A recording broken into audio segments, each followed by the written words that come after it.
ರಮ್ಯಾ ಅವರು ಒಂದು ಪೋಸ್ಟ್ ಮಾಡಿದ್ದಾರೆ ಇವತ್ತು, ಸಾಧಕರಿಗೆ ಸಾವಿಲ್ಲ, ಅಭಿಮಾನಿಗಳ ಹೃದಯವೇ ಅವರಿಗೆ ಗುಡಿ ಅನ್ನೋ ರೀತಿ. ಪ್ರತಿ ನಟರು, ಪ್ರತಿ ರಾಜಕಾರಣಿಗಳು ಅವರಿಗೆ ಪ್ರಶಸ್ತಿ ಕೇಳಕ್ ಹೋದಾಗ ಹೇಳೋ ಮಾತು ಅವ್ರ ಪ್ರಶಸ್ತಿಗಳನ್ನ ಮೀರಿದವರು ಅಂತ. ಪ್ರತಿ ಸಲ ಅವ್ರಿಗೇನಾದ್ರು ಸ್ಮಾರಕದ ವಿಷಯ ಮಾಡಿಕೊಡಿ ಅಂದ್ರೆ ಸ್ಥಾವರ ಕಳಿ ಉಂಟು ಜಂಗಮ ಕಳಿವಿಲ್ಲ ಅಂತ. ಬನ್ನಿ ಹಾಗಾದ್ರೆ ಈ ನಾಡಿನ ಎಲ್ಲಾ ಸಾಧಕರ ಪ್ರಶಸ್ತಿಗಳನ್ನ ವಾಪಸ್ ತಗೋಬಿಡೋಣ. ಯಾಕಂದ್ರೆ ಅವರೆಲ್ಲ ಪ್ರಶಸ್ತಿ ಜನರಿಗಿಂತ ದೊಡ್ಡವರ ಪ್ರಶಸ್ತಿ. ಬನ್ನಿ ಎಲ್ಲಾ ಸಾಧಕರ ಸ್ಮಾರಕಗಳನ್ನ ಒಡೆದಾಕ್ಬಿಡೋಣ. ಯಾಕಂದ್ರೆ ಸ್ಥಾವರ ಕಳಿ ಉಂಟು ಜಂಗಮ ಕಳಿವು. ಸೊ ವಿಷ್ಣುವರ್ಧನ್ ಅವ್ರು ಕೇಳಕ್ ಬಂದಾಗ ಮಾತ್ರನೇ ಇವೆಲ್ಲವೂ ನೆನಪಾಗುತ್ತೆ, ಈ ಸ್ಲೋಗನ್ಸ್ ಎಲ್ಲ ನೆನಪಾಗುತ್ತೆ. ಯಾಕೆ ಅಂತ ನಾವು ಯಾಕೆ ಬೇರೆಯವ್ರಿಗೆ ಎಲ್ಲದಕ್ಕೂ ಆಗ್ಬೋದಾ, ಇವ್ರಿಗೆ ಮಾತ್ರ ಬೇಡವಾ? ಅಲ್ಲ, ನೇರವಾಗಿ ಉಪೇಂದ್ರ ಅವರಿಗೆ ನೀವು ಸೋಷಿಯಲ್ ಮೀಡಿಯಾದಲ್ಲಿ ರಿಯಾಕ್ಟ್ ಮಾಡಿದ್ರಿ ಸರ್. ಅಂದ್ರೆ ಕೆಲವು ನಟರಲ್ಲಿ ಸುಮ್ಮನೆ ಅಂದ್ರೆ ಹೇಳ್ತಾರೆ ಬರಲ್ಲ ಅನ್ನೋ ರೀತಿಯ ಬೆಳವಣಿಗೆಗಳಾಗಿದೆಯಾ ನಿಮ್ಮ ಅನುಭವಕ್ಕೆ ಬಂದಾಗ? ನನ್ನ ಅನುಭವಕ್ಕೆ ಬಂದಂಗಲ್ಲ ಸರ್. ಬಹುತೇಕರು ಈ ವಿಷಯದಿಂದ ಅಂತರ ಕಾಪಾಡ್ಕೊಂಡಿದ್ದಾರೆ.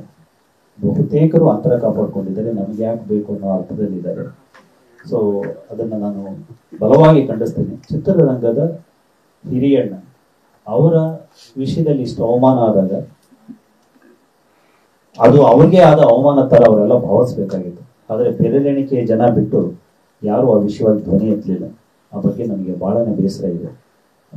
ಚಿತ್ರರಂಗ ಇಷ್ಟೊಂದು ನೈತಿಕ ಪ್ರಜ್ಞೆಯನ್ನು ಕಳ್ಕೋಬಾರ್ದಾಗಿತ್ತು.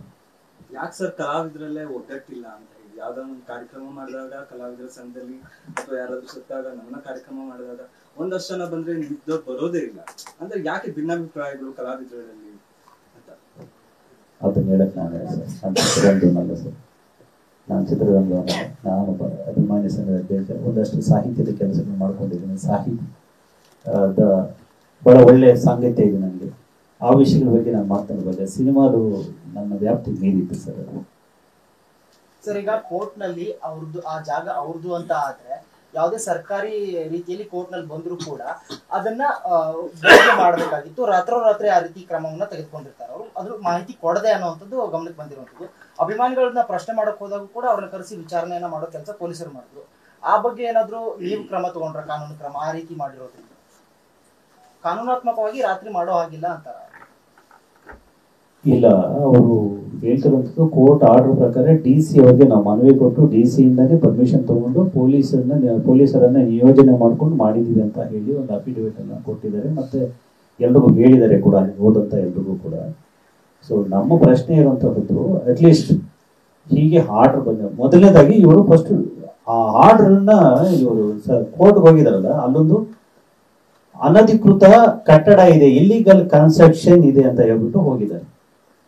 They have not mentioned it's a memorial of Dr. Vishnuvardhan. Instead of that, they have mentioned it's a illegal construction. We want to demolish that and give the permission. So ಹೀಗೆ ಹೇಳಿರೋದ್ರಿಂದ court ಅದನ್ನ ಪರಿಗಣನೆ ಮಾಡ್ಕೊಂಡು illegal construction ಅನ್ನ remove ಮಾಡಕ್ಕೆ ಹೇಳಿದೆ. ಮೊದಲನೇದಾಗ ಅವ್ರು ಹೋಗಿದ್ದಾರೆ ಅಂತಂದ್ರೆ ಅವ್ರು ದೂರ್ತಾನೆ. ಅದು ಕೋರ್ಟ್ಗೆ ಆ ಅರ್ಜಿ ಬರೆಯುವಾಗ ಅವರು ಅದನ್ನ ಮರೆಮಾಚಿದ್ದಾರೆ ಅಂತಂದ್ರೆ ಅವ್ರಿಗೆ ತಪ್ಪು ಮಾಡ್ಬೇಕು ಅನ್ನೋ ಉದ್ದೇಶ ಇಟ್ಕೊಳ್ತಾನೆ. ಮತ್ತೆ ಅವ್ರು ಕೋರ್ಟ್ಗೆ ಹೋದಾಗ್ಲೇ ನಾವ್ ಈ ತರ ಹೋಗ್ತಾ ಇದೀವಿ ಅನ್ನೋಂಥದ್ದು ಹೇಳ್ಬೋದಾಗಿತ್ತು. ಅವ್ರೇನೋ ಅಷ್ಟು ಸತ್ಯ ಹರಿಶ್ಚಂದ್ರರಾಗಿದ್ರು. ಈಗ ಬಂದ್ಬಿಟ್ಟು ನಾವು ಅವ್ರಿಗೆ ಹೇಳಿದ್ವಿ, ಇವ್ರಿಗೆ ಹೇಳಿದ್ವಿ, ಅವ್ರಿಗೆ ಗೊತ್ತು ಇವ್ರಿಗೆ ಗೊತ್ತು ಅಂತ ಅಲ್ಲಲ್ಲ. ನೀವು ಯಾಕೆ ಹೋದ್ರಿ ಫಸ್ಟ್ ಡೆಮಾಲಿಷ್ ಮಾಡೋಂಥದ್ದು ಮನಸ್ಸು ಯಾಕೆ ಬಂತು ನಿಮಗೆ ಫಸ್ಟ್? ಅದು ರಾತ್ರೋರಾತ್ರಿ ತೆರವುಗೊಳ್ದು ಹಗಲಲ್ಲಿ ತೆರವುಗೊಳಿಸಿದ್ರೆ 1000 ಜನ ಬರ್ತಿದ್ರು, ದೊಡ್ಡ ಗಲಾಟೆ ಆಗ್ತಿತ್ತು. ಕೋರ್ಟ್ ಆರ್ಡರ್ ಹೇಗೇನಷ್ಟ ಯಾರು ಒಬ್ಬರು ಮಾತಾಡ್ತಾ ಇರ್ಲಿಲ್ಲ, ಅದೇ ಆಗ್ತಿತ್ತು. ಬಟ್ ಗಲಾಟೆಗೆ ಸ್ವಲ್ಪ ಜೋರಾಗ್ತಿತ್ತು. ಆದ್ರೆ ನೀವು ಹೋಗಿದ್ದಾಕೆ ಕೋರ್ಟ್ಗೆ ಅನ್ನುವಂಥದ್ದು ನಮ್ಮ ಪ್ರಶ್ನೆ. ನೀವು ಹೋಗಿದ್ದೀರಿ ಅಂತಂದ್ರೆ ನಿಮ್ಮ ಮನಸ್ಸಲ್ಲಿ ಸ್ವಾರ್ಥ ಇದೆ, ನಿಮ್ಮ ಮನಸ್ಸಲ್ಲಿ ವಾಣಿಜ್ಯಾತ್ಮಕ ಉದ್ದೇಶಗಳಿದ್ದಾವೆ, ನಿಮ್ಮ ಮನಸ್ಸಲ್ಲಿ ಸಾಧಕರ ಬಗ್ಗೆ ಗೌರವ ಇಲ್ಲ. ಇದು ನಾವು ಬಂದಿರುವಂತಹ ತೀರ್ಮಾನ. ನಾವು ಇಂತಹ ತೀರ್ಮಾನಕ್ಕೆ ಬಂದಿದ್ದೀವಿ ಸರ್. ಅಭಿಮಾನಿ ಸಂಘದ ರಿಲೇಟೆಡ್ ಅಧ್ಯಕ್ಷರು ಯಾರಿದ್ದಾರೆ, ಒಂದಿಬ್ರು ಅಭಿಮಾನಿಗಳಿಗೆ ಹೋಗಿದೆ ಕೋರ್ಟ್ ನೋಟಿಸು, ಡಿಸೆಂಬರ್ ತಿಂಗಳಲ್ಲೇ ಹೋಗಿದೆ ಅಂತ ಒಬ್ರು ಅಭಿಮಾನಿ ಹೇಳ್ಕೊಂಡ್ರು. ಆ ಟೈಮಲ್ಲೇ ಹೇಳ್ತಿದ್ರೆ ನಾವು ಹೋರಾಟ ಮಾಡ್ತಿದ್ವಿ, ಯಾವ ಅಭಿಮಾನಿಗಳಿಗೂ ಅದನ್ನ ತಿಳಿಸಿಲ್ಲ ಅಂತ ಒಂದು ಅಭಿಮಾನಿ ಹೇಳಿದ್ದಾರೆ. ಇಲ್ಲ, ಇದು ಸುಳ್ಳು. ಅಂದ್ರೆ ಒಂದು ದೊಡ್ಡ ವಿಷಯ ಏನೋ ನಡೆದಾಗ ಒಂದಷ್ಟು ರೂಮರ್ಸ್ ಎಲ್ಲ ಹರಿದಾಡುತ್ತಲ್ಲ, ಹಾಗೆ ಹರಿದಾಡಿದೆ ಅಷ್ಟೇ. ಆ ಥರದ ನೋಟಿಸ್ ಬಂದ್ರೆ ನಾವು ಇಷ್ಟೆಲ್ಲ ಮಾಡ್ತಾ ಇರೋರು ಇಷ್ಟೆಲ್ಲ ನೋಯ್ತಾ ಇರೋರು ಸುಮ್ಮನೆ ಇರ್ತಿದ್ವಿ ಮೇಡಮ್.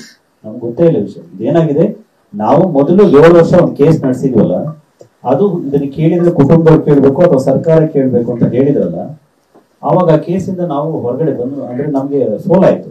ಆವಾಗ ನಾವು ಆ ಕೇಸ್ ಪರವಾಗಿ ಅವರು ಗೆದ್ದುಕೊಂಡು ಹೋದ್ರು ಬಾಲಕೃಷ್ಣ ಅವ್ರ ಕುಟುಂಬದವರು. ಅದಾದ್ಮೇಲೆ ಇವ್ರು ಅಪೀಲ್ ಹೋಗಿರೋದು ಬೇರೆ ಕೇಸ್ ಮುಖಾಂತರ. ಅವ್ರದ್ದು ಅಣ್ಣ ತಂಗಿಯರ ಜಗಳದ ಒಂದು ಕೇಸ್ ಇತ್ತಲ್ಲ, ಆ ಕೇಸ್ ನಂಬರ್ ಅಲ್ಲಿ ಇವ್ರು ಎಂಟ್ರಿ ಆಗಿದ್ದಾರೆ. ನಮ್ಗೆ ಹಳೆ ಕೇಸಲ್ಲಿ ಇವ್ರು ಬಂದಿದ್ದಿದ್ರೆ ನಮ್ಗೆ ಅಟ್ಲೀಸ್ಟ್ ಗೊತ್ತಾಗ್ತಿದೆ, ನಮ್ಮ ಲಾಯರ್ಗಾದ್ರೂ ಗೊತ್ತಾಗ್ತಿದ್ದಿಲ್ಲ ಅಲ್ಲಿ ಏನೋ ಬೆಳವಣಿಗೆ ಆಗ್ತಿದೆ ಅಂತ ಹೇಳಿ. ಬಟ್ ಇವರು ಬೇರೆ ಕೇಸ್ ನಂಬರ್ ಅನ್ನ ಹಾಕೊಂಡು ಅಲ್ಲಿ ಹೋಗಿ ಈ ಡೆಮಾಲಿಷನ್ಗೆ ಪರ್ಮಿಷನ್ ತಗೊಂಡಿದ್ದಾರೆ.